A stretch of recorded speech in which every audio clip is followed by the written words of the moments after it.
কতদিন পর বাবার বাড়ি যাব। আহা কি মজা। হ্যাঁ হ্যাঁ, যাও ঘুরে আসো। আমি থাকবো না তাই মনে হচ্ছে তুমি খুব খুশি হচ্ছ। খুশি হব কেন? তার মানে তুমি আমারে যাইতে দিতে চাও না। আমার তো কোনো স্বাধীনতা নাই, আমি বুঝে গেছি। আরে আমি তো যাইতে নিষেধ করিনি। তার মানে তুমি চাও আমি যাই। আমি চলে গেলে তো তোমার ভালোই হবে, একা একা যা ইচ্ছা তাই করতে পারবা। আরে বাবা তাহলে যাইও না।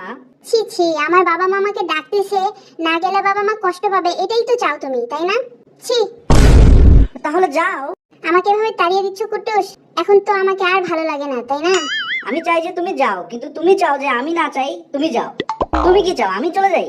মানে কি তুমি কই যাবে আমাকে ছাড়া? চুপ করে বসে থাকো। মরবো, মরবো আমি রাস্তায় গিয়ে মরবো, তবু এই বাড়িতে আমি থাকবো না। কত বড় শয়তান, আমারে ছাড়া আবার মরতেও চায়।